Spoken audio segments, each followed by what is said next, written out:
Today I will explain the real numbers chapter 1 exercise 1.1. First we use Euclid algorithm to find the HCF of 900 and 270. 900 270 యొక్క HCF ను find out చేయండి అంటుండు. దేని ప్రకారం? Euclid algorithm ప్రకారం చేయమంటుండు. Euclid algorithm అనేది ఏం చెప్తుందంటే a అనేటటువంటి నెంబర్ ను b అనేటటువంటి నెంబర్ తో డివైడ్ చేస్తే q అనేటటువంటి కోషంట్ వస్తుంది, r అనేటటువంటి రిమైండర్ వస్తుంది.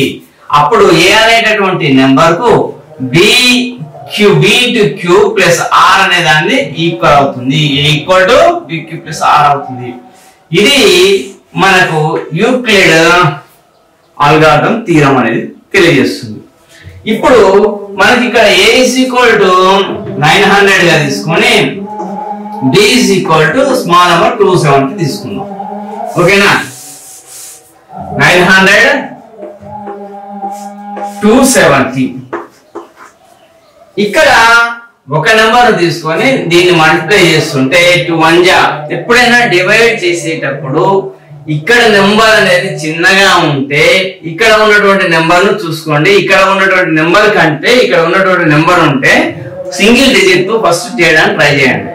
2 4 జా 8 వస్తుంది. పక్కన 5 కంటే ఎబో ఉంది 7 ఉంది కాబట్టి 27 3 జా ట్రై చేయండి. 273 జా ట్రై చేయండి. 2 4 జా 8 వస్తుంది. కానీ ఇక్కడ పక్కన 27 అంటే 5 కంటే ఎబో ఉంది కాబట్టి 273 జా ట్రై చేయండి. 3 3 జా 3 0 జా 0, 3 7 జా 21, 3 2 జా 6 7 8 8 10. ఓకేనా? దీనికి 70 యాడ్ చేస్తే ఏమవుతుంది? 270 యాడ్ చేస్తే ఎక్కువ అయిపోతుంది కాబట్టి 273 జా 8 1 0 0 0 0 10 9 వచ్చేసి. ఓకేనా?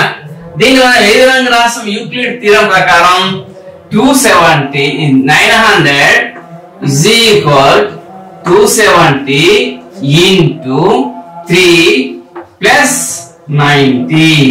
ఓకేనా? ఈ 900 is equal to ఇంత అవుతుంది అన్నమాట. 270 into 3 810 plus 90 is equal to 900. ఇది మనకు 1 అనుకున్నాం. ఎప్పుడైనా రిమైండర్ అనేది 0 వచ్చేంత వరకు ఇది కొనసాగుతూ ఉంటుంది. ఇప్పుడు ఏం చేస్తాం? మళ్ళీ ఈ రెండింటిని తీసుకోవాలి. a is equal to 270, b is equal to 90. ఇక్కడ 270 90. ఇక్కడ చూడండి, ఇక్కడ ఒక్క డిజిట్ తీసుకుంటే ఈ డిజిట్ కంటే ఇది ఏమైపోయింది? పెద్దగా ఉంది కాబట్టి ఇక్కడ 2 డిజిట్లు తీసుకోండి. 9 3 జా 27, 93 జా 270. రిమైండర్ ఏమైపోయింది? 0 వచ్చేసింది. ఇప్పుడు యూక్లిడ్ థీరం ప్రకారం 270 is equal 90 into 3 plus 0. Equation number 2. ఎప్పుడైతే 0 మనకు వచ్చేసిందో ఇక్కడ ఉన్నదే మనకు ఆన్సర్ అయిపోతుంది. ఇక్కడ ఉన్నదే మనకు ఆన్సర్ అయిపోతుంది. HCF అవుతుంది. దేనికి HCF?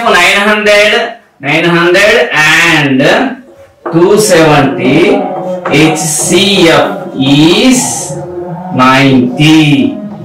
Okay, is it clear? Let's go to the next problem.